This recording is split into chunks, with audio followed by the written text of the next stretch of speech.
Queridos, bom dia, boa tarde, boa noite, boa madrugada para os corredores. Finalmente estamos com o setup completo, com tudo bonitinho, eu espero que a acústica esteja agradável. Se não tiver, já coloca aqui nos comentários reclamando, que aí eu tenho que achar alguma coisa a mais aqui, colocar mais painel acústico aqui separado, espalhado pelo quarto. Pessoal, hoje a gente vai dar uma passeada no direito econômico, no direito concorrencial, que tem conexão com tanto o direito constitucional quanto com a ideia de constitucionalismo digital. Então, não estamos violando a linha editorial do programa. Recebo meu querido Bruno Renzetti, amigo de longa data. Ele vai fazer sua terceira participação aqui no 11. O Bruno teve aqui, acho que lá pelo episódio 60 e poucos, quando ele falou sobre o Lochner. Depois esteve aqui de novo falando sobre o LLM, na primeira vez que a gente falou sobre o assunto aqui. Tempo que ele estava, acho que a primeira vez que ele esteve aqui, ele estava lá em Yale ainda, até fazer uma inveja da porra. Então, hoje, pessoal, estou muito feliz com o ambiente novo. Espero que vocês gostem aqui da situação de como ficou. Quem quiser deixar dicas aí, qualquer sugestão, fique à vontade também.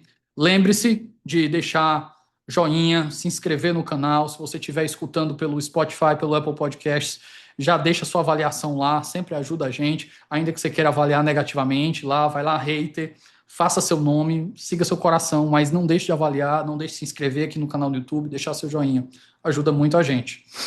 Pessoal, vamos falar sobre a quebra de monopólio do Google. Foi acusado de fazer monopólio ali num processo que ele está tentando avançar alguns interesses, conseguindo se tornar o padrão de busca de celulares, tanto com iPhone quanto com Android.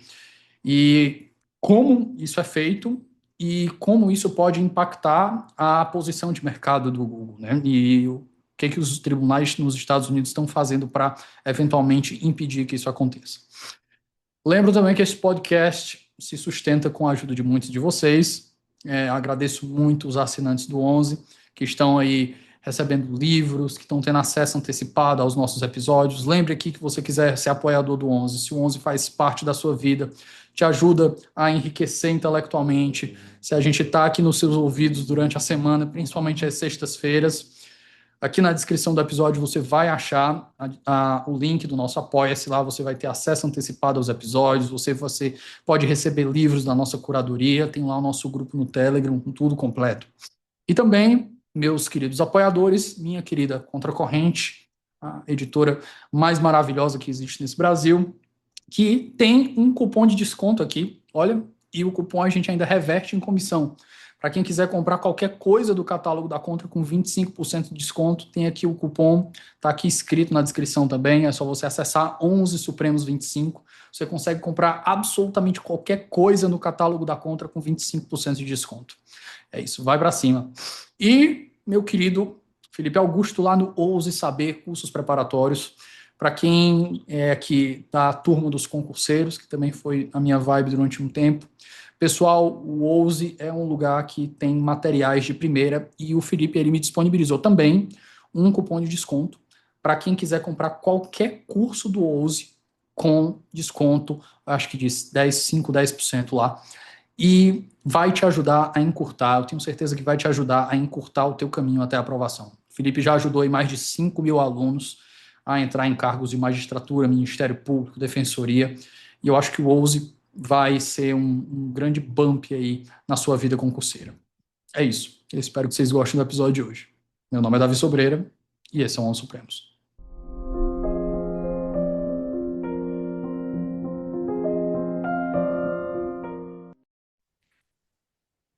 Queridos, hoje eu recebo um veterano de 11 que já esteve aqui 2 vezes, vai participar agora, já pode pedir música, né? Teve aqui começando, na época que a gente foi fazer aquela série sobre a Suprema Corte Norte-Americana, ele falou do Lochner versus Nova York. Depois esteve aqui para falar do LLM, numa mesa com 4 pessoas. E hoje a gente vai falar um pouco direito concorrencial, mas assim, eu acho que dá pra gente, a gente não tá fugindo da linha editorial do 11, porque dá para colocar isso daqui dentro do constitucionalismo digital com muita facilidade. Então, Bruno Renzetti, meu querido, antes da gente tocar, se apresente, se reapresente para os nossos ouvintes, agora em vídeo, né? Oi, Davi, de novo, obrigado pelo convite de estar aqui conversando contigo, como ouvinte assíduo do 11. É, acho que da terceira vez, é a primeira vez que estou falando do meu tema, né? A gente falou de um constitucional quando eu estava na LM ainda, depois a gente bateu um papo sobre o mestrado nos Estados Unidos e agora finalmente sobre o meu tema de pesquisa e estudo. Então, eu sou Bruno, sou atualmente professor do INSPER na graduação e pós-graduação em Direito. E também hoje sou chefe de gabinete no Tribunal do Conselho Administrativo de Defesa Econômica, o CAD, que é a nossa autoridade antitruste no Brasil. E só fazer aquele disclaimer tradicional que as minhas opiniões aqui são totalmente pessoais e acadêmicas e não representam as opiniões da autoridade brasileira. Perfeito. O Bruno, pessoal, me ajudou nos aperreios que eu tive durante a application, que eu precisava de alguém em Curitiba e foi ele que me salvou. Mas, enfim. Bruno, hoje a gente vai falar de um processo que está rolando na justiça norte-americana contra a Google, que ela está sendo acusada de fazer um monopólio. Então, vamos primeiro contextualizar como é que surgiu o problema, do que ela está sendo acusada e em que pé anda o processo que foi aberto contra ela. Perfeito, Davi. Acho que esse processo do Google, como a gente vai explicar mais para frente, ele já teve uma decisão, já teve uma sentença e hoje ele está no que a gente chama de fase de remédios, que é decidir, que o juiz ainda tem que decidir quais vão ser as medidas para arrumar, por assim dizer, o ambiente competitivo de busca, né, de busca na internet. Mas eu queria dar um passo atrás, assim, para entender como que a gente chegou nessa situação do Google estar sendo investigado, e como que é o enforcement concorrencial nos Estados Unidos. Eu acho que isso é bastante importante e tem algumas diferenças muito relevantes em relação ao Brasil, né? Então, nos Estados Unidos, a gente tem duas agências que têm essa competência de fazer o enforcement concorrencial. A gente tem o FTC, que é a Federal Trade Commission, que talvez fosse o mais parecido com o CAD hoje. O FTC ele é composto de 5 membros. Via de regra, são 3 membros do partido no governo e 2 da oposição. Apesar que hoje atualmente só tem 3 republicanos e duas vagas em aberto por discussões do Trump lá. E tem o DOJ, que é o Departamento de Justiça, que também tem competências para lidar, para fazer o enforcement da lei antitruste nos Estados Unidos, porque, principalmente quando tem questões criminais, né, o DOJ atua. E nos Estados Unidos, ao contrário do Brasil, a gente já teve situações de prisão por casos de cartéis, por exemplo. DOJ, Departamento de Justiça. Departamento de Justiça e o FTC é Federal Trade Commission. É isso. Então, o que que são as leis concorrenciais nos Estados Unidos, né? Por incrível que pareça, a lei atual de concorrência nos Estados Unidos é o Sherman Act, que é de 1890, né, do final do século XIX. Era uma lei bastante sucinta, e tem o mais importante para a prática concorrencial hoje são os seus as duas primeiras sections que a gente chama, né, Section 1 e a Section 2. A Section 1 lida com casos de cartel, né? Então ela proíbe qualquer combinação que restringe o comércio interestadual, do jeito que está escrita a lei. E depois a Suprema Corte foi interpretando isso. E tem a Section 2, que proíbe o que a gente chama de tentativas de monopolização. O que são tentativas de monopolização? No Brasil, a gente traduziu como condutas unilaterais, né? A própria empresa que detém uma participação de mercado relevante, ela é capaz de, então, impor algum tipo de conduta naquele mercado que prejudica a concorrência sem a necessidade de participação de outras empresas, o que seria, né, um cartel ou um acordo anticompetitivo. Então, o Sherman Act de 1890, vigente até hoje. Section 1 lida com cartéis e condutas coordenadas, né? Eles chamam de Any Agreement in Restraint of Trade. E a Section 2, né, Seção 2, lida com tentativas de monopolização. O caso do Google ele é baseado na Seção 2, né, na monopolização do mercado de buscas, apesar de, salvo engano, ter também alguns counts sobre a Section 1, mas a Section 2 é a principal nesse caso. Como que começou esse caso? Então, assim, tem todo, e isso eu acho muito legal de contar, porque tem todo um movimento acadêmico que resultou, que teve assim, um movimento acadêmico que resultou numa. Puta, meu celular tocou, peraí. Pronto.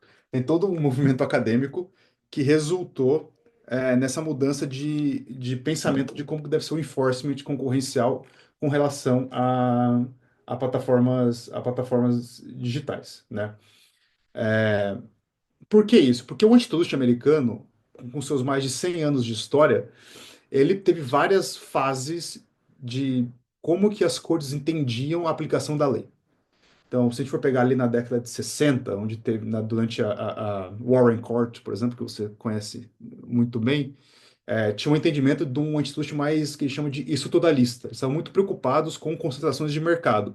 E qualquer operação que resultasse em algum tipo de concentração era vista muito ceticamente pela corte, e a corte bloqueou alguns casos nesse sentido. Então, um caso muito famoso é o caso de Brown Shoe, em 62, em que, apesar de não ter tido uma concentração de mercado muito alta em percentual de market share, né, foi bloqueado pela Suprema Corte dos Estados Unidos. E aqui é um diferencial importante que ao contrário do Brasil, em que você tem o CAD tomando muitas das decisões de mérito, de fusões, aquisições, de investigações concorrenciais, nos Estados Unidos tudo vai para as cortes, né? Então, começa na primeira instância, via de regra, com uma corte federal, se você está lidando com o Sherman Act, uma corte federal, apesar que os estados também têm leis antitruste estaduais, e podendo chegar à Suprema Corte, então, para tomar uma decisão. Então, o FTC, ele vota, os conselheiros do FTC, eles votam se eles vão querer iniciar ou não aquele caso. Mas quem toma a decisão final é o judiciário americano, então não é uma decisão administrativa, como é no Brasil, é sempre uma decisão judicial. Então, na década de 60 e década de 70, a gente teve esse momento estruturalista, muito preocupado com estruturas de mercado e não deixar em ter muitas grandes corporações crescerem por meio de fusões e aquisições. E ali, a partir dos anos 80, a gente tem um movimento que passou a ser conhecido como Escola de Chicago. O que é a Escola de Chicago? Era um movimento muito ligado às ideias de livre mercado, e a ideia de que a intervenção do antitrust deveria buscar sempre, no final, o que eles chamam de Consumer Welfare Standard. O que é o Consumer Welfare Standard? Era muito baseado em preço, né? Então, assim, se o preço final para o consumidor é menor, ainda que haja, ainda que haja uma concentração excessiva de mercado, isso deveria ser autorizado. Então, assim, era uma visão muito mais de laissez-faire, se eu posso dizer assim, do mercado, que foi uma visão muito propagada a partir de um livro chamado The Antitrust Paradox, do Robert Bork, que você também deve conhecer, que ficou famoso por ter tido o nome bloqueado no Senado, como Justice da Suprema Corte, né? Então, Foi o Robert Bork. um dos motivos que levou a Federalist Society a ganhar atração. Exato, exato. E o Bork, então, foi bloqueado no Senado, mas ele sempre foi. Os seus escritos foram muito influentes no antitrust nessa época e até começo do. Continua sendo muito influente. O que que acontece? Com o advento de plataformas digitais, começou-se a ter uma, um questionamento sobre se os parâmetros de análise antitrust nos Estados Unidos e em outros países, mas principalmente nos Estados Unidos, estavam sendo adequados para lidar com questões concorrenciais. Por exemplo, a gente sempre se preocupa muito com aumento de preço quando há uma fusão entre empresas. Como que você verifica aumento de preço entre plataformas digitais que não cobram nada do usuário, por exemplo? Você nunca vai ter, sempre vai ser preço zero, né? Então você A fica. gente volta para aquele negócio, né? Aquela já conhecida, aquele já conhecido clichê. Se o serviço é de graça, você que é o produto. Mais ou menos, você é mais ou menos o produto, né? O produto é o anúncio e você é o E os input do dados, anúncio a sua ali. atenção, etc. É isso. Então começou a se questionar muitas coisas, muito assim, muitas metodologias que eram utilizadas no direito concorrencial americano, que eram inaplicáveis aos mercados digitais.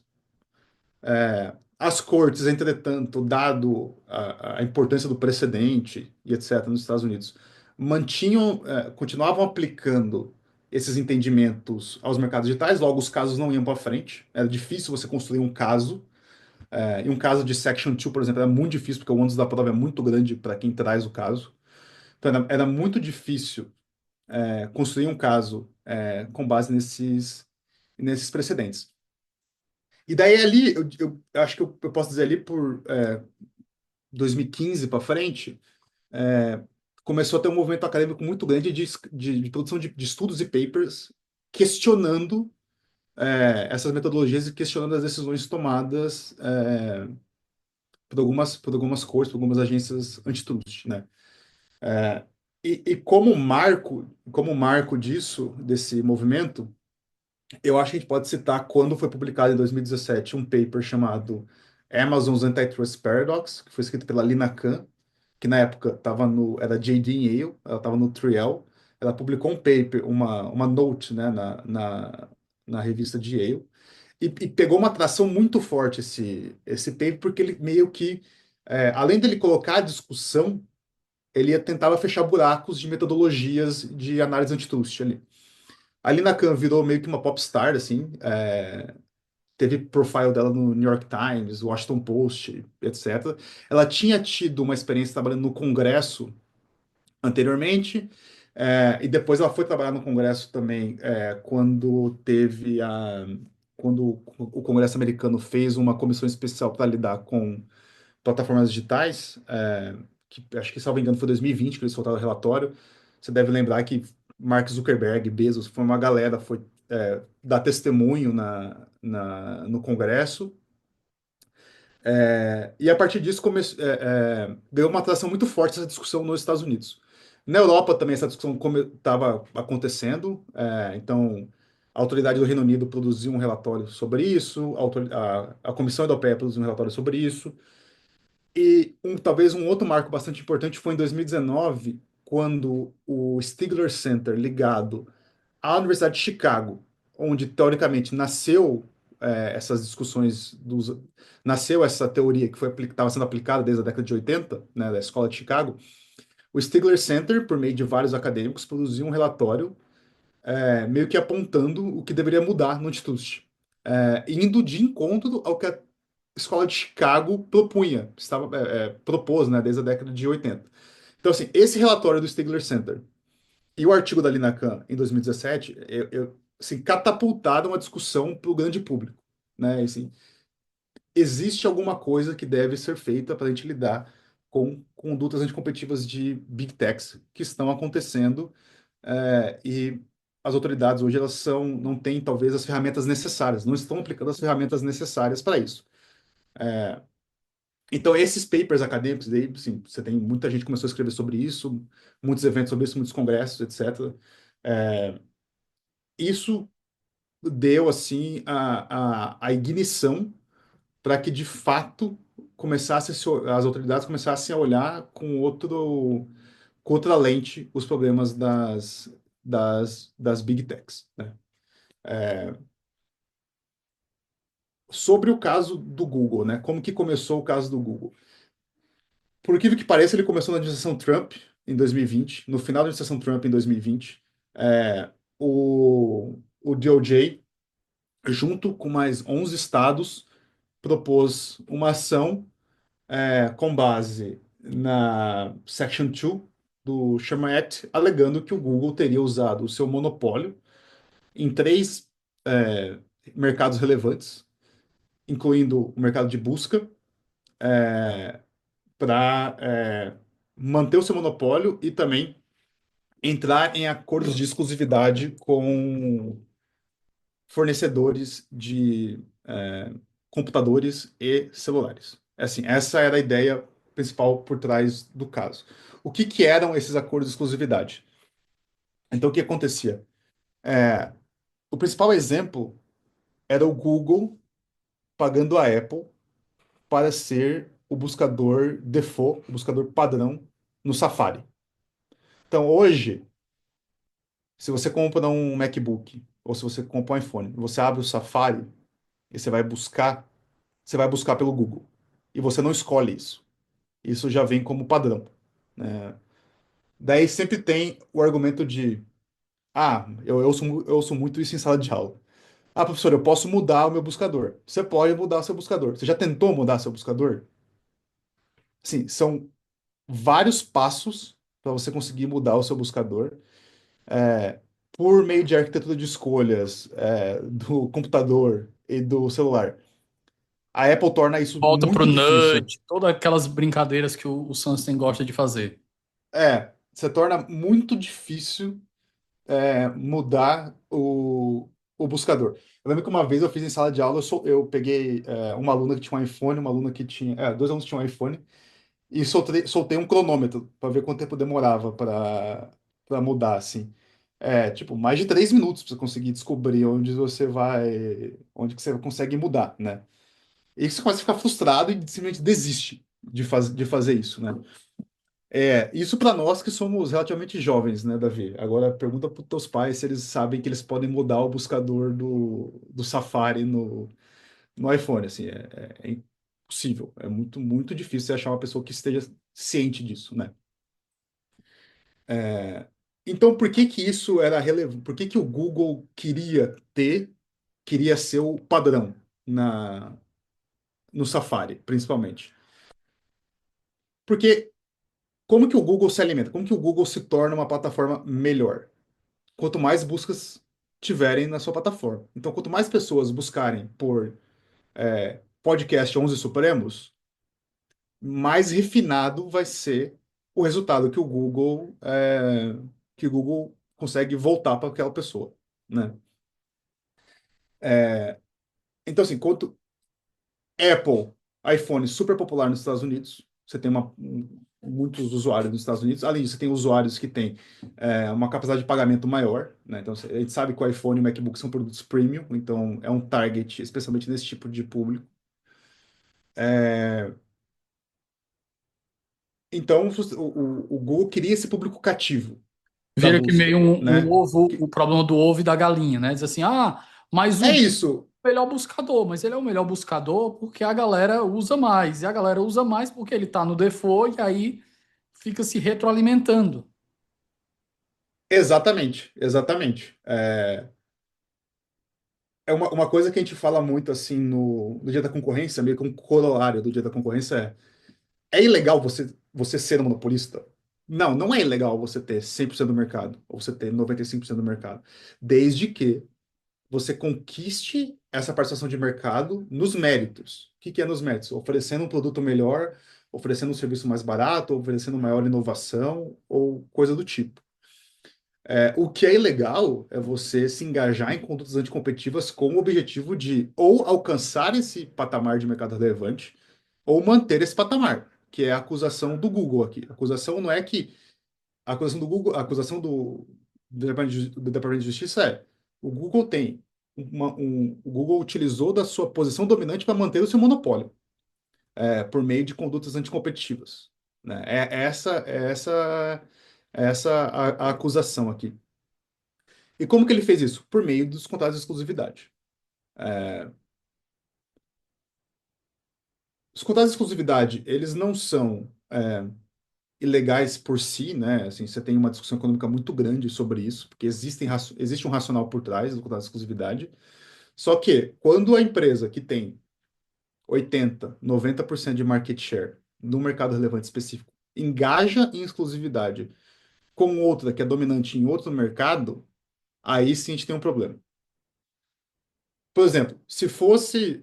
Você conhece o DuckDuckGo, Davi? Já ouviu falar do DuckDuckGo?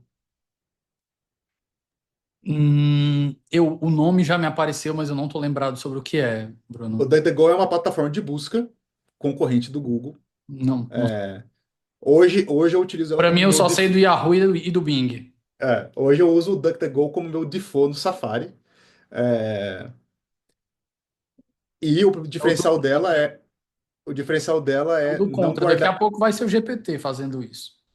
Então, a gente pode falar, tem uma discussão de AI muito grande nesse caso também. O DuckDuckGo, o diferencial dele é não guarda os seus dados. É 100%. Teoricamente, a busca que eu fizer e você fizer, a gente deveria ter o mesmo resultado, né? Então, é o diferencial que ele usa para tentar competir com o Google. E ele tem, sei lá, 1% de market share hoje. Se o DuckDuckGo fizesse uma acordo de exclusividade com a Apple, eu diria que provavelmente não teria nenhum problema concorrencial. O problema é quando o Google, com mais de 85% de mercado, faz isso. Porque daí ele está fechando o mercado para os outros concorrentes. Por quê? Porque para o DuckDuckGo, ou para o Bing, ou para o Yahoo chegarem no nível de qualidade do Google, eles precisam ter acesso a um insumo. Qual que é o insumo? São as buscas.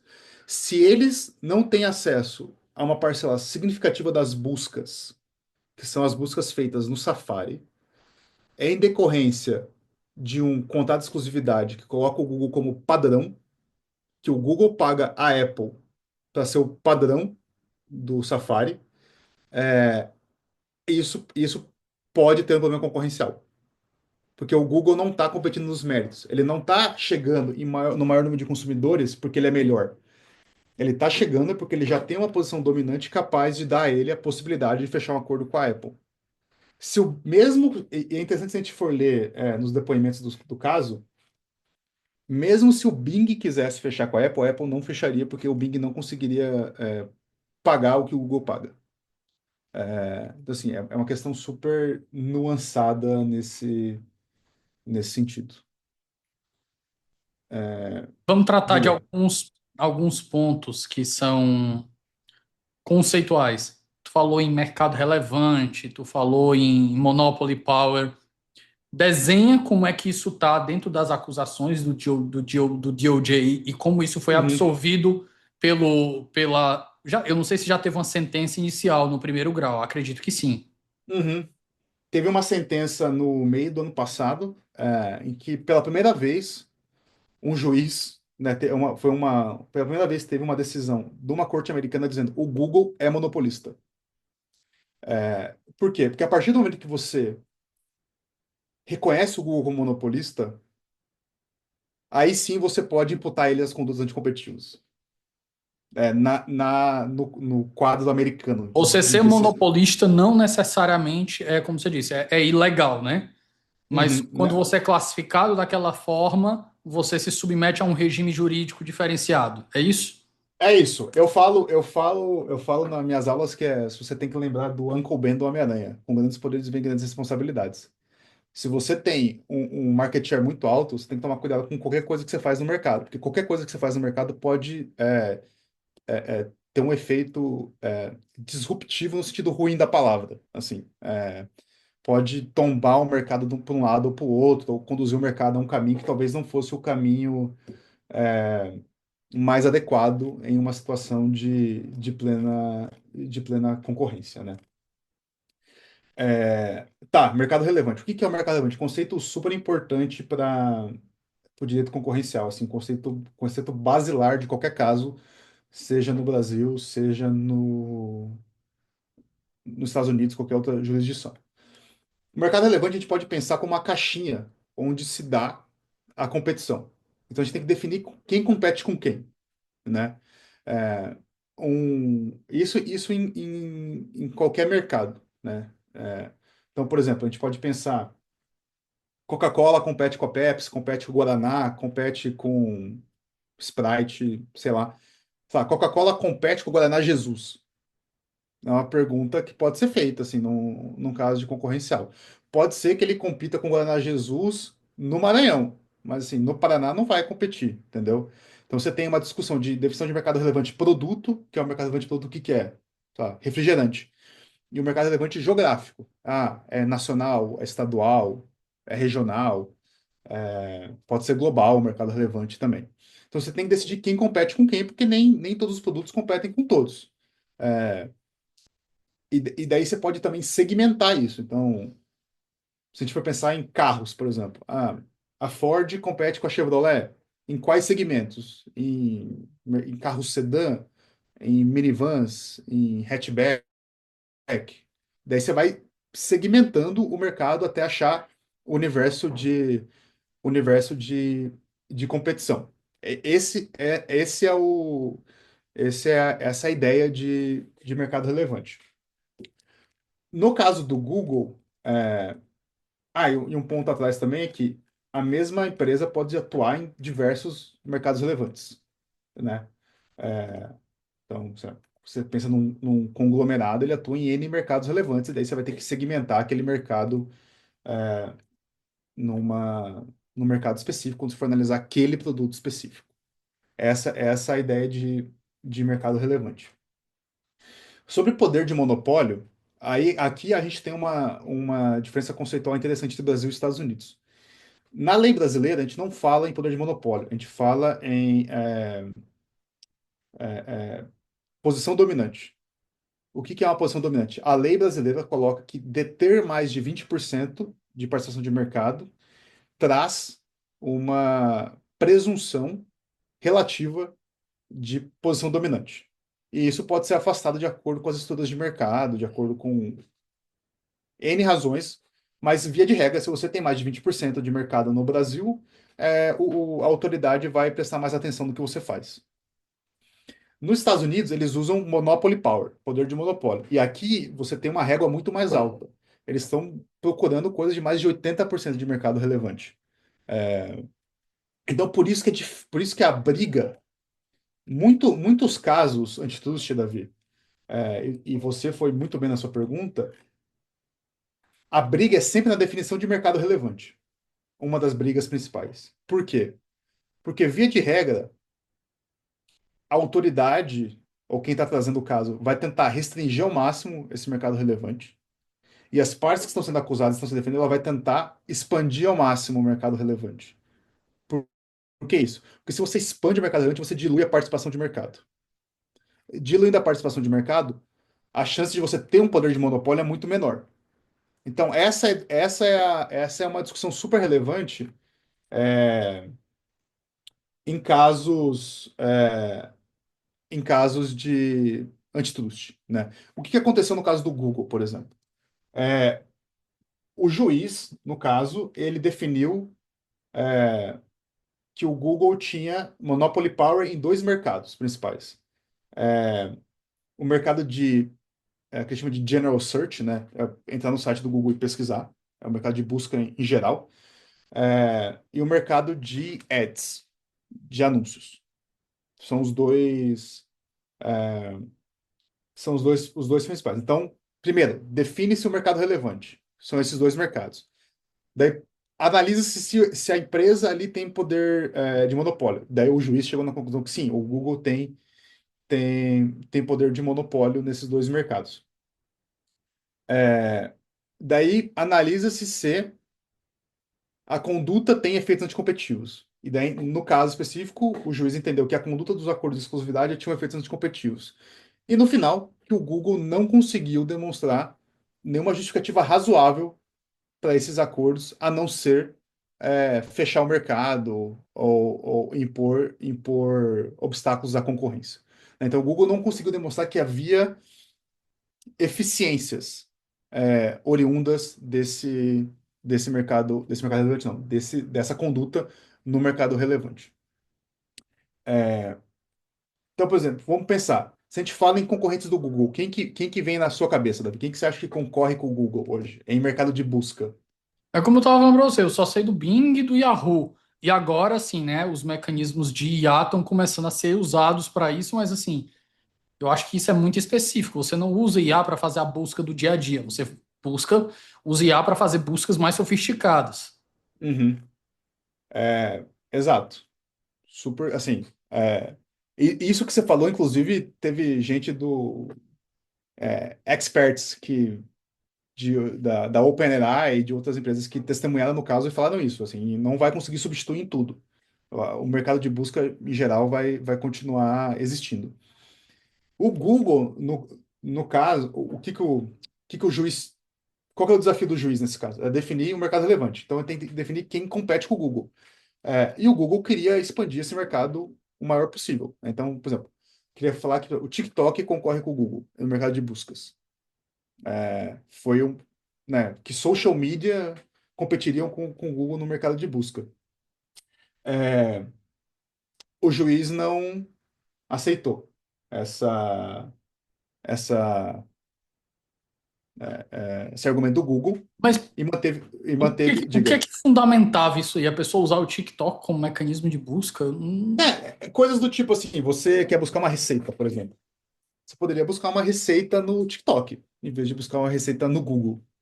Então, e, e receber Cara, uma mas assim, resposta em vídeo ali. eu não vou te mentir, eu não vou mentir para ti que assim, quando a gente fala TikTok, Bruno, parece bem bizarro. Mas a primeira coisa que me veio à cabeça foi YouTube, mas o YouTube é da Google, né? Mas assim, É, digamos mas que é fosse, é plataforma de vídeo, né? mas Assim, digamos que fosse separado. Eu acho que eu não sei se entraria no conceito de mercado relevante, mas tem certas buscas que o YouTube ele vai oferecer respostas melhores do que as pessoas buscam mais no YouTube do que no Google. não, pode ser verdade. Pode ser verdade, que em algumas questões específicas isso. Agora a pergunta que se deve fazer é, se o Google ficasse muito ruim, você migraria para onde? Entendeu? Que é mais ou menos uma ideia do tipo, se a Coca-Cola aumentar o preço, você vai migrar para onde? Você vai migrar para Pepsi, você vai migrar Dolly. para Dolly, você vai migrar para o Chamate, por exemplo? Guaraná Jesus, se você for do Maranhão. Guara- Exato, você vai migrar para o Guaraná Jesus, assim, ou algo do tipo. Então, é um exercício hipotético que se faz para tentar entender para onde os consumidores migrariam se houvesse ou um aumento de preço ou uma degradação de qualidade. Então, se o produto fica muito ruim, para onde você começa a migrar? E o juiz chegou na conclusão de que você migra para o DuckDuckGo, migra para o Bing, migra para o Yahoo, mas você não migra para o TikTok, você não migra para o Facebook, para a Amazon, para o Instagram. Então ele definiu um mercado bastante restrito em um mercado de General Search Engines, né? Enquanto o Google queria que fosse um mercado que eles chamaram de Query Response Market, ou seja, qualquer plataforma que te desse uma resposta quando você fizesse uma busca estaria no mercado relevante do Google. E o juiz não aceitou essa argumentação e manteve um mercado muito mais restrito, né? É, e nesse mercado restrito, o Google teria, né, de acordo com a decisão, em número de buscas, 89% de market share, é, no geral, chegando a 94,9% em dispositivos móveis. Assim, 94,9% em dispositivos móveis é muito market share. Enquanto o Bing teria 1,3%, e o DuckDuckGo e o Yahoo teriam no máximo 3%. Assim, então, a diferença entre o Google e os outros é muito grande. Assim, então, para o juiz ficou clara a, a definição de mercado relevante e a posição dominante do Google. Aí, o próximo passo qual que era? Era verificar se os acordos de exclusividade que eles tinham, que o Google tinha tanto com a Apple, e tem um outro ponto que eu não falei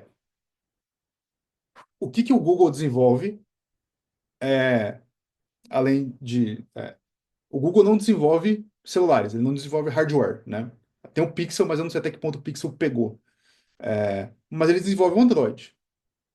E o Android é talvez o sistema operacional móvel mais popular do mundo, dado que ele está em N celulares Samsung, Motorola, etc. Para a Samsung ter acesso ao Android, ela tem que fazer um acordo de licenciamento com o Google. O Google tem que licenciar o Android para Motorola, ou para Samsung, ou quem quer que seja. Então, o Google impunha algumas condições desses acordos de licenciamento. Um deles era: você tem que ter na tela inicial do celular a caixa de busca do Google. Então, você abre. Diferentemente do Apple, que o Safari é o padrão, no Android é assim: ligou o celular, tem lá uma caixa de busca do Google já, como é que chama? Um widget, né? Para o usuário já buscar pelo Google. Então, essa também era uma outra conduta que estava sendo investigada e que tinha um potencial muito grande em dispositivos móveis, né? Dado que o Android é muito popular. Então, primeiro, o juiz estabeleceu o mercado relevante de buscas, principalmente. Eu não vou falar do mercado de anúncios aqui, que é um negócio muito técnico. Vamos falar do mercado de buscas. Estabeleceu o mercado de buscas verificou que o Google tem posição dominante. Agora ele tem que Posição verificar. dominante é o que tu falou, que é no Brasil, né? Que é o equivalente. Isso, poder de Monopoly Power. monopólio. Poder de monopólio, desculpa. Muito, tá prestando atenção aí, Davi. Gostei. Ganhei a pontos na minha disciplina. É, poder de monopólio, foi estabelecido poder de monopólio com 89%, chegando a 94% em buscas móveis. Agora é verificar, a conduta do Google teve impactos na concorrência ou não? Quais que foram esses impactos, né?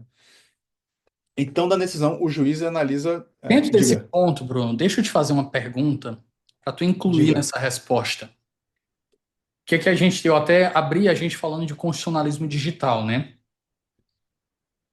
Em que medida essa medida aí anticompetitiva afeta? Porque assim, a gente sabe que quando você tem legislação competitiva ou legislação contra medidas anticompetição, justamente porque a gente parte de certas premissas que foram estabelecidas que o mercado competitivo é melhor para a sociedade, é melhor para todo mundo e tal, tal, tal, tal, tal, tal. E outros direitos estão envolvidos quando o Google avança dessa forma, tentando consolidar sua posição de monopolista. Que outros direitos das pessoas, dos cidadãos, principalmente dos usuários, podem ser afetados aí? Para a gente não deixar um negócio muito abstrato e dizer que é só questão de competição. Bom ponto, Davi. E acho que você tocou num ponto interessante, e volta um pouco a ideia lá da Escola de Chicago, esse movimento que acabou sendo conhecido nos Estados Unidos como um movimento neobrandesiano. Não sei se você chegou a ouvir essa palavra quando você estava no Maryland. Do Luiz Brandeis? É isso, é o movimento de resgatar a filosofia do Brandeis no Antitrust, que era se preocupar com coisas além de preço, principalmente, né? Então hoje você tem muitas discussões de antitrust com Então, preocupações. das respostas, desculpa te cortar, né? Mas assim, contribuindo, uma das respostas que foram, um dos argumentos que foram colocados é, não, mas ninguém paga nada.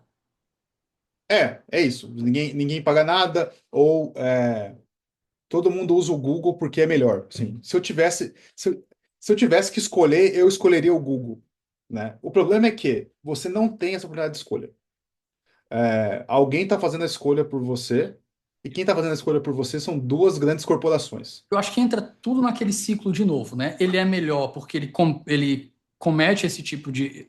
Lógico, ele começou antes, ele estabeleceu o mercado, ele Uhum. ofereceu um serviço melhor, mas depois ele começou com essas práticas. Mas o grande problema é a pessoa, se a gente for tentar enfrentar o argumento do. Ah, mas você não paga nada. Tudo bem, você pode não pagar nada, mas aí você permite que uma empresa dessa se torne, consolide sua posição de monopolista, ela fica ultra poderosa, cria um gap de desigualdade absurdo que ela pode usar para influenciar tanto a área dela, legislativa, quanto outras áreas, né? Isso só de cabeça do que a gente pode imaginar. Não, eu concordo. Assim, eu acho que hoje já está bem estabelecido e todo mundo que é sério não questiona que existe um transbordamento de poder econômico para poder político, né? Assim, acho que se você for veja o que aconteceu no dia 20 de janeiro de 2025, né? As pessoas que estavam lá atendendo, presentes na inauguração do Trump. Você teve, assim, claramente um poder econômico e poder político ali se misturando. Lembrei daquele episódio do House of Cards, lá na primeira temporada. Power is like real estate, né? It's just about location, location, location, né? O poder é que nem o mercado imobiliário, é tudo sobre É, localização, localização, localização. exato. E tem um outro. Acho que no Succession eles falam, né? Você tem a informação, você guarda para usar quando for mais necessário, né? Você não precisa usar a informação quando você recebe ela. Então, assim, existe esse transbordamento muito claro de poder econômico para poder político, né? E o que a gente vê hoje você tem um poder econômico muito grande na mão de poucas empresas de tecnologia, que são assim, a ubiquidade delas é muito presente, é, e por vezes a gente não se dá conta de quão dependente a gente é dessas empresas. E assim, não quero fazer nenhuma. Não é que eu sou contra as empresas, assim, eu acho que, puta, assim, a gente tá falando E desse. não tem nenhum comunista por aqui. Não, não tem, é isso, assim. E eu falo, assim, eu acho que o antitrust, ele é muito libertário, no sentido de que o que o antitrust quer garantir é escolhas individuais. É assim, o antitrust, ele quer garantir que você, usuário e consumidor, seja capaz de fazer a sua escolha de acordo com as suas preferências em um mercado competitivo, sem que tenham empresas ali te direcionando por meio de condutas anticompetitivas. É isso. O antitrust, ele é libertário nesse sentido. Ele não é uma intervenção do Estado no mercado, etc.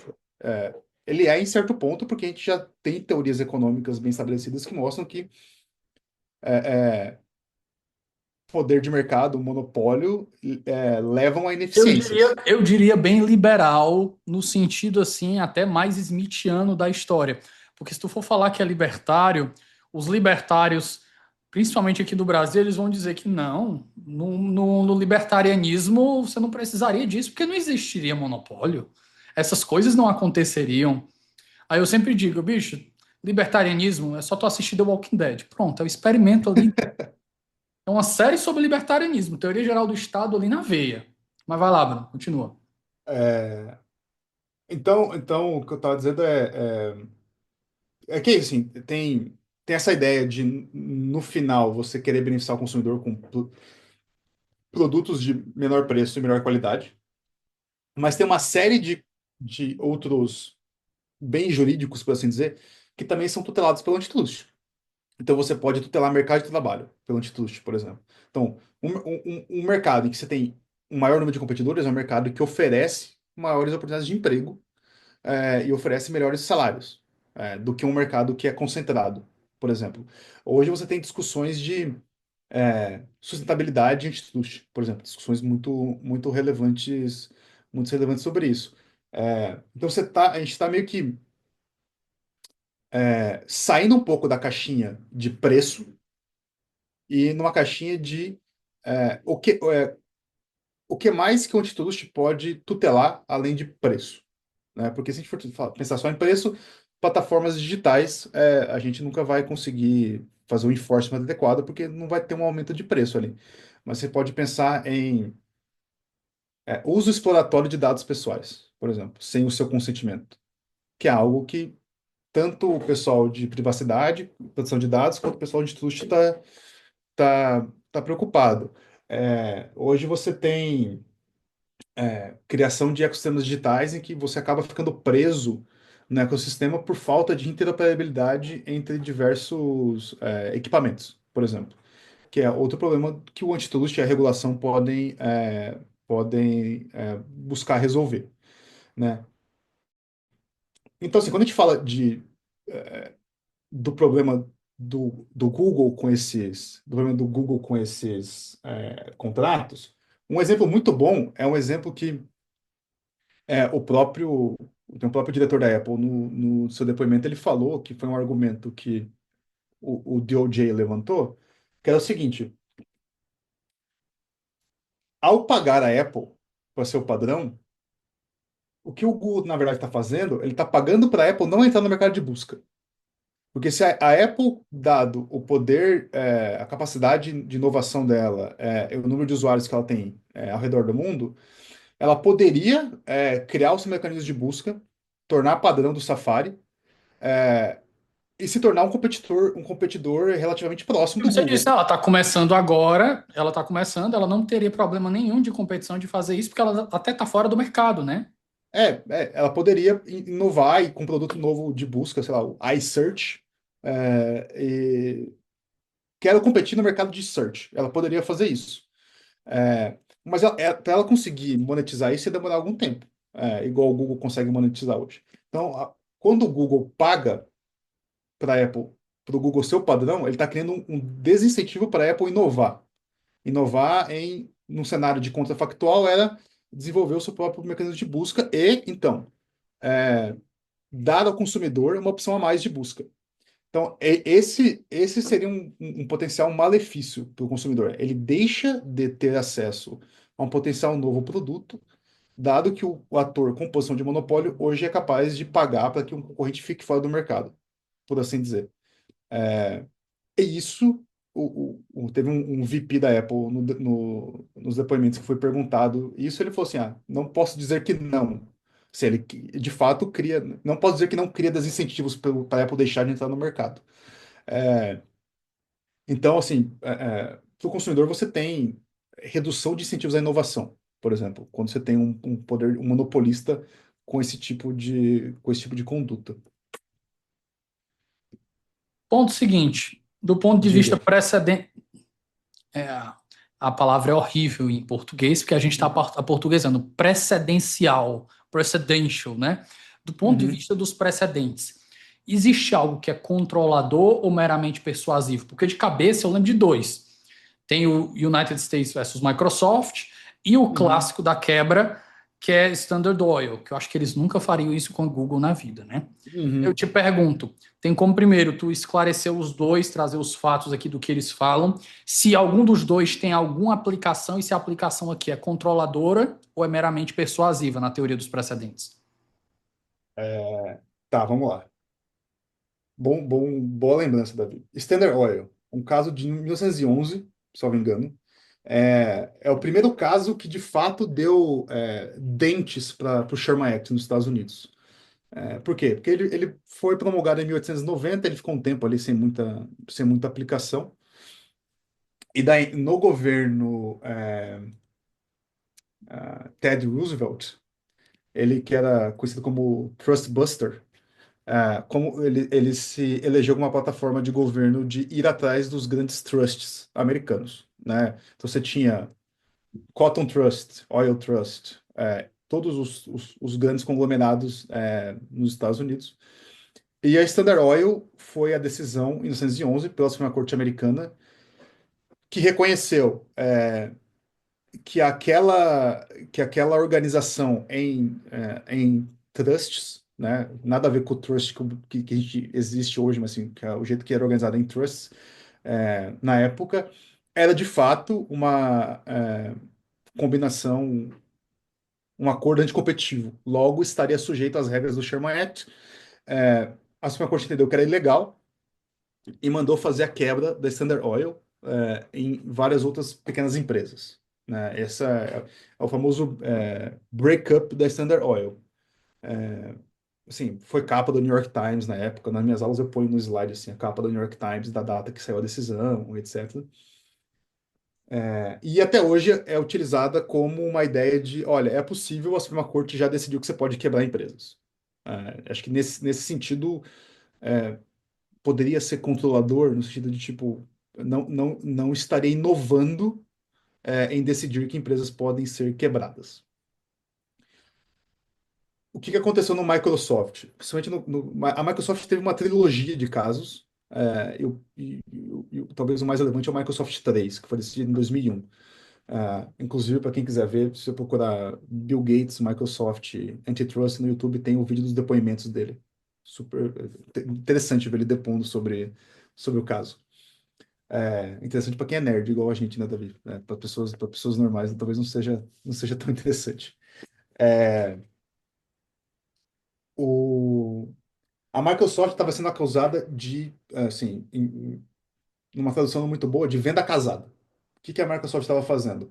Ela já desenvolvia o Windows como sistema operacional, e ela passou a oferecer, a pré-instalar o Internet Explorer no Windows, quando nos primórdios da internet. Por quê? É, a Microsoft estava vendo a sua E posição sempre foi o pior sendo. dos navegadores, eu acho que só perdia pro Opera, né? Cara, eu uso o Opera até hoje, sabia? Assim, fazendo um parênteses, eu uso o Opera. Tem vários add-ons interessantes. É, mas tanto que virou Edge, né? Não tem mais o Explorer. O que estava acontecendo na década de 90? Existia um software chamado Netscape, o Netscape, ele não era ele não era nem um sistema operacional, nem um navegador de internet, assim, exclusivamente. Ele atuava como que a gente chama de middleware. O que que era um middleware? Eu conseguia instalar aplicativos não nativos do Windows no Windows por meio dele. É, e a Microsoft viu que a sua posição no mercado de sistemas operacionais estava sendo desafiada, porque os desenvolvedores de aplicativos não mais precisavam desenvolver um aplicativo só para o Windows, podiam desenvolver na verdade, sim. O aplicativo ele poderia, por meio do Netscape, poderia ser instalado em outros sistemas operacionais. Então, assim, era meio que um desafio no mercado adjacente, mas que estava preocupando a Microsoft. O que que ela fez? Ela desenvolveu o Internet Explorer e começou a empacotar junto com o Windows. É, então, você instalava o teu Windows a partir do Windows 95, vinha junto do Internet Explorer. Você não conseguia desinstalar o Internet Explorer. E eles faziam. Se tornava muito difícil você conseguir baixar o Netscape ou um eventual navegador concorrente. Teve um processo antitrust sobre isso também. No primeiro grau, o juiz deu uma decisão mandando quebrar a Microsoft em duas. Tendo a Microsoft de sistemas operacionais, a Microsoft de navegadores ou algo do tipo assim. Essa decisão subiu para o DC Circuit, né? E a decisão foi revertida no sentido de não mais mandou a Microsoft ser quebrada. Teve toda uma discussão sobre uma entrevista que o juiz deu, que ele meio que ele adiantou o resultado final do caso, e daí o juiz foi afastado do caso depois. Tendo essa discussão lateral,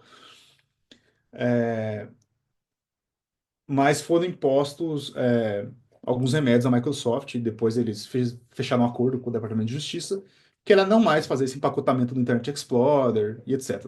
Então você tem esses dois precedentes de o breakup da Standard Oil em 1911, que mostra que a corte tem esse poder de fazer um breakup, e você tem também o precedente da Microsoft, que mostra como que as cortes já lidaram com casos de antitrust em mercados digitais, por assim dizer, e podem impor remédios. Então, se você for pegar a decisão do juiz, inclusive o juiz que julgou o caso do Google chama Meta, né, muito curioso, ele cita várias vezes a decisão da Microsoft, por exemplo, como um reasoning ali. Persuasivo, Diga, né? persuasivo, é isso, é isso. Então, esse caso da Microsoft é bastante, bastante citado. Tem alguns outros casos que ele cita, mas assim, eu diria que o Microsoft é citado tanto pelo juiz como pelo Departamento de Justiça na peça inicial, né, que levou o caso para a justiça. Outro ponto, se tu me permite, Diga. Bruno. Tem outro conceito que eu quero que tu explique, e porque ele vai estar dentro da próxima pergunta, que é em que medida essa noção do custo de troca, né, que eles chamam de switching costs, e dos efeitos de rede, ele vai enfraquecer ou fortalecer o argumento de monopólio. Eu acho que fortalece muito, assim. Explica os conceitos para a gente primeiro. Conceitos. Switch costs são custos de troca, por assim dizer. Então, quando você adere a um produto, você incorre em custos para aderir àquele produto ou serviço.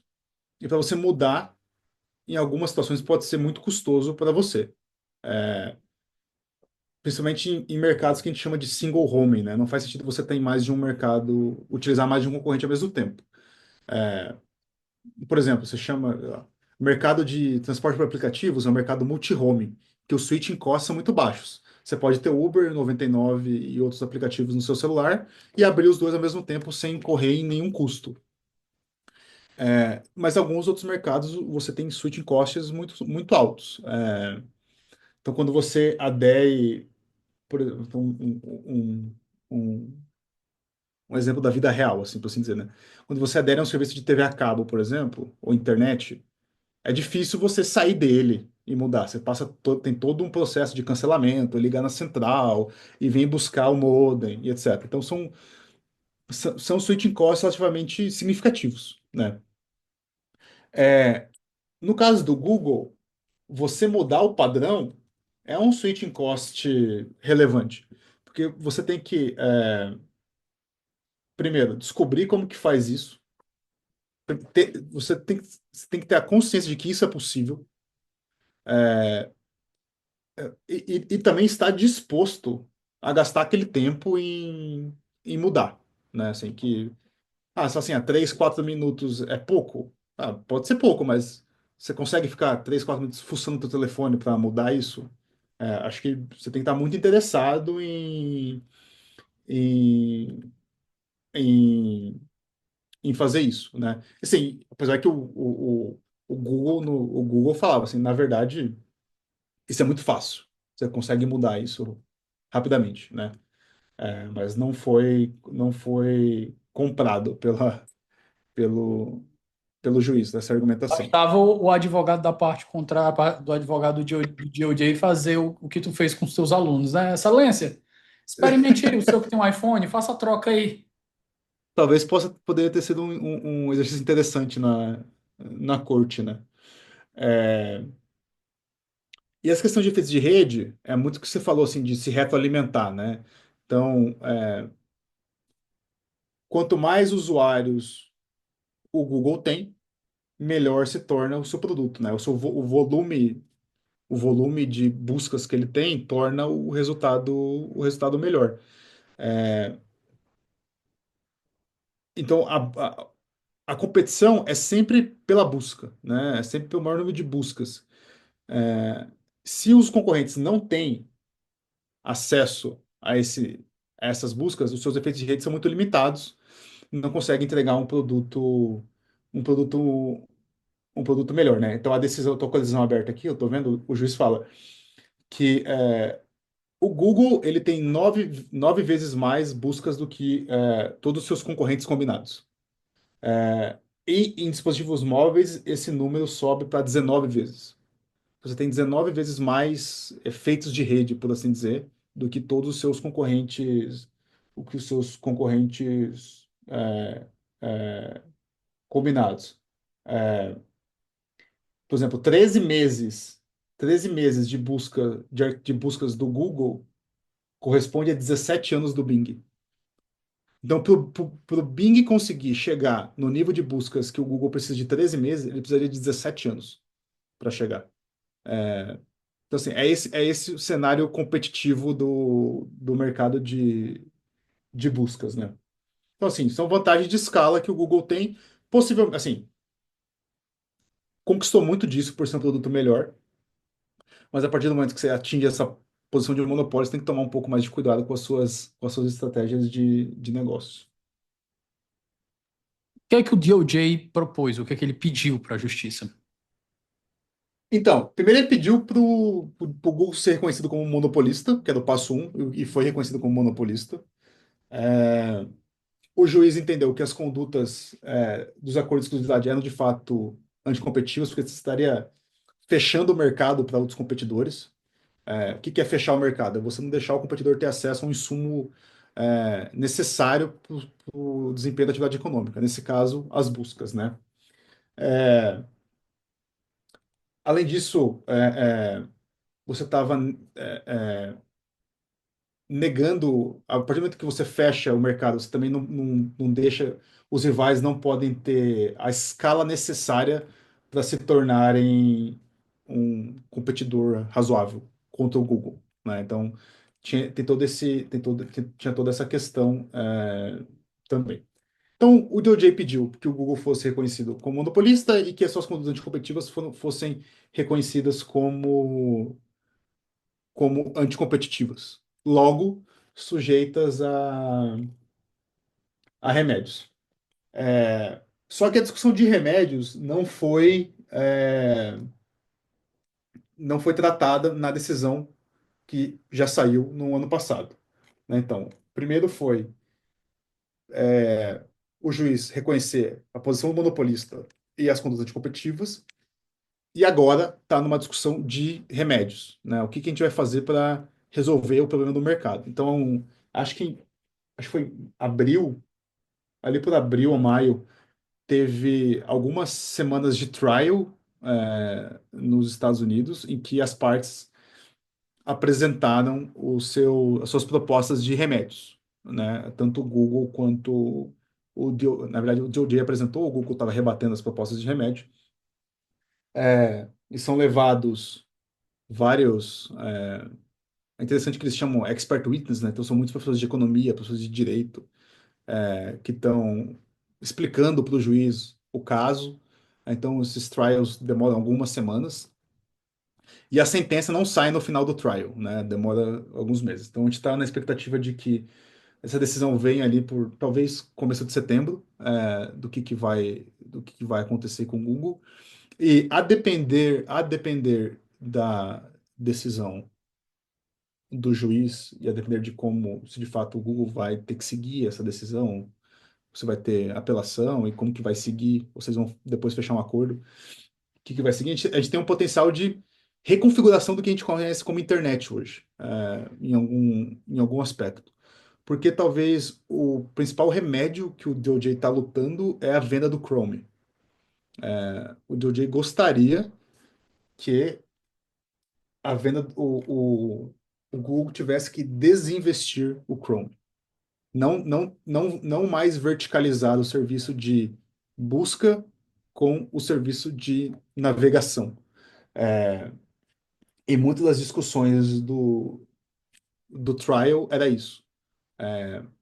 Agora, se o juiz vai aceitar isso e como que isso vai se operacionalizar, a gente não sabe ainda. O que a gente sabe é que durante o trial, o DOJ quis mostrar que isso era possível fazer esse desinvestimento, e que também haveriam empresas interessadas na compra do Chrome. Então, por exemplo, o cara do OpenAI disse que eles teriam muito interesse em comprar o Chrome se de fato tivesse que ser desinvestido. É, e outras empresas de tecnologia também. Então, assim, se isso de fato acontecer, vai ser um ativo. Assim, eu não sei como que tecnicamente isso ocorreria, mas seria um ativo desinvestido, teria que ser colocado à venda. Não sei também se, às vezes, o que as autoridades fazem, elas colocam condições, né? Então você tem que vender isso aqui, mas você não pode vender para alguém que tem uma posição de mercado relevante já. Então não sei se vai ter algum tipo de condição nesse sentido. É, E além disso, então, assim, acho que esse é o que chama mais atenção. Assim, quando você vai pesquisar sobre remédios do caso, é a venda do Chrome. E além disso, tem uma discussão de AI, né? Assim, porque acho que o DOJ já está ciente que talvez a próxima fronteira de busca é a inteligência artificial. É, Apesar de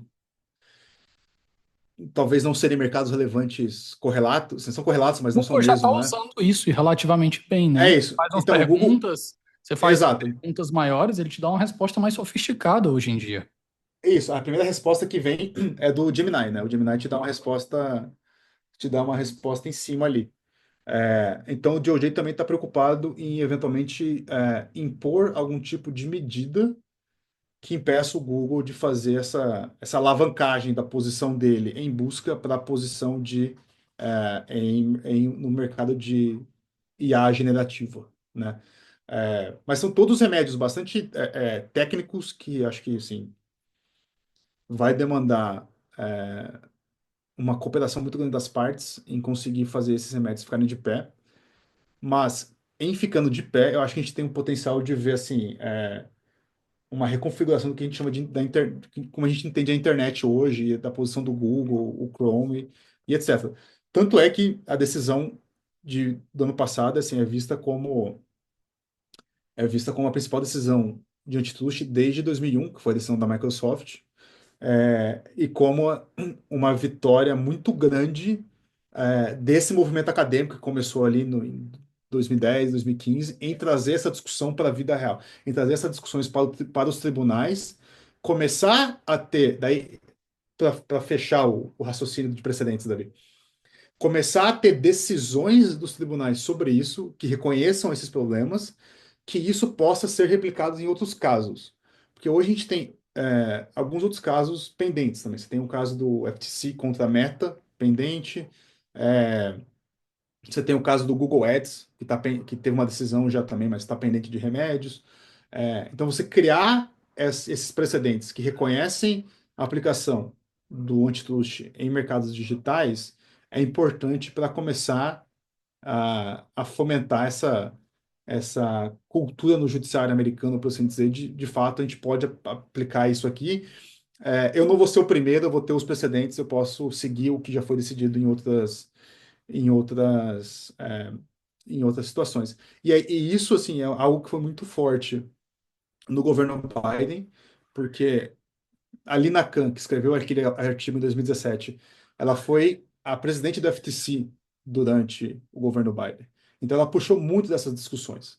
E ela foi responsável por começar muitos desses casos. Eles tiveram algumas derrotas significativas que o Congresso americano, principalmente os republicanos, ficaram muito bravos que eles estavam gastando dinheiro público buscando casos que eles iam perder, mas eles precisavam começar a ter essa tração no judiciário. E começaram a ter vitórias significativas. Esse caso do Google talvez seja a principal vitória é, do movimento acadêmico é, progressista barra neobrandesiano concorrencial até agora, assim, que está repercutindo tem repercussões em todas as jurisdições, porque vários países também estão lidando com esses problemas. Considerações finais, nosso penúltimo bloco. Considerações finais. Não, eu acho assim, eu acho que o meu objetivo aqui é trazer um pouco de luz no que é o direito concorrencial e como que isso afeta a nossa vida, né? Acho que é um problema real, para a gente ficar mais atento a assim, concentrações de mercado, como Eu que acho às que o vezes a gente direito não... concorrencial está muito parecido um aspecto com o constitucional, né? Antigamente você ia dar aula e aí você não tinha exemplo de nada, né? Ficava falando das coisas no vácuo. E aí de uns anos para cá sobra exemplo para tudo, né? Tem muito exemplo, tem muita coisa acontecendo. Tem muita coisa acontecendo no Brasil também. A gente tem uma decisão recente da Apple no Brasil, é, que também tem o potencial de mudar bastante como a gente usa a App Store no Brasil, é, na linha do que já foi decidido na União Europeia. É, Teve o então, assim, caso dos carregadores também, né? Mas acho que aquilo ali era só consumidor, né? é consumidor, mas a gente teve uma regulação super interessante na União Europeia que foi de padronizar os carregadores, né? Tudo É, o do USB-C. 16 já veio diferente agora. Exato. Mas ainda vem sem a É, cabeça. vem sim, vem sim.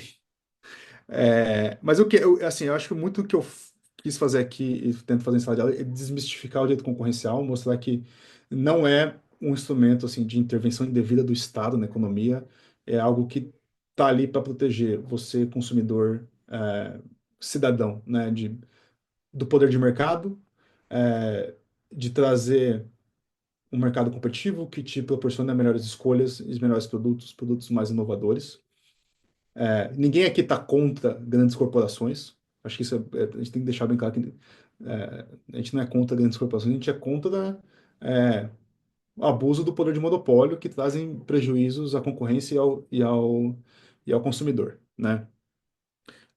Então, assim, quanto mais a gente fomentar essa cultura da concorrência no Brasil, acho super, super importante você ter proporcionado essa plataforma para a gente bater esse papo. Acho que vai ajudar bastante. Bloco de referências e indicações de leitura. Referência a indicações de leitura. Assim, vou dar indicações tanto gerais quanto de concorrência. É, indicações da concorrência para quem quer entender mercados digitais. Acho que o relatório do Stigler Center em 2019, apesar de estar um pouco datado já, ele assim, é a pedra angular dessa discussão. Então está disponível online, super fácil de achar. Gosto muito de ler tudo que sai na revista do CAD, tem no Journal Competition Law Economics, tem muita coisa boa também. E no site do FTC, no site do DOJ, você consegue ter acesso aos PowerPoints que eles usaram nos trials, que é muito interessante de ver também, é um material que eu uso, que eu uso em sala de aula. Eu li recentemente a biografia do Bill Gates, achei super interessante, assim, ele conta muito da infância dele, pré-Microsoft, achei super legal de é, entender os primórdios da internet e como que o ambiente que ele estava inserido ajudou muito a ele poder ter a ideia da Microsoft e as pessoas que ele teve contato, né? Acho muito relevante a gente entender como que o lugar Só que você está tem, inserido. só tem uma biografia dele. Não, a autobiografia que ele lançou esse ano, que eu acho que vai ser tipo uma trilogia, ele lançou o primeiro volume, a autobiografia. Então achei super legal. É, e tem um podcast que eu ouço muito que chama Acquired, que eles explicam a história de grandes empresas. Inclusive, o último episódio foi do Google. Super legal também para entender. Tem episódio da Standard Oil, tem episódio do Google, tem episódio. Tinha um outro que eu recomendei em sala de aula esses dias. Ah, da Microsoft. Tem um episódio da Microsoft que eles comentam uma boa parte do caso antitrust da Microsoft. Acho super legal de ouvir também para quem tem interesse nesse tipo de história das empresas. São episódios de 4 horas que os caras dissecam a história da empresa. É estilo Super xadrez legal. verbal. É isso. É isso. 4 horas, cara. Acho que eu tive 2 episódios com esse tempo aqui. Os do Gide, né? Um do Gide e um do André Coelho falando de Heart. Ah, Bruno, querido, muitíssimo obrigado pela disponibilidade, pelo seu tempo. Eu espero que tenha sido enriquecedor para os ouvintes. Assim, a gente está dentro do direito constitucional digital, mas a gente está dando uma tangenciada, a gente está mais no direito concorrencial, aqui é um sub-ramo. É legal quando a gente pega esses casos high profiles para tentar ilustrar e ensinar alguma coisa nova. Fico muito feliz e você sabe que as portas aqui estão sempre abertas. não, obrigado, Davi. E só para deixar claro esse link concorrência e constitucional, as bases do direito concorrencial no Brasil estão dispostas no artigo 173, parágrafo 4º da Constituição, né? Quando a gente fala de ordem econômica e repressão ao abuso de poder econômico. Então, assim, quando a gente está estudando concorrencial, a gente sempre está tendo como base a ordem econômica constitucional, princípios e objetivos da República, proteção ao consumidor, livre iniciativa, livre concorrência, proteção do emprego e etc. Então, assim, não são áreas estranhas, né? São Não áreas muito. violamos a linha editorial do programa. Exatamente, Já exatamente. aconteceu antes, não fique tranquilo, mas assim, não violamos aqui. Pessoal, é isso. Nós ficamos por aqui. Um forte abraço e até semana que vem.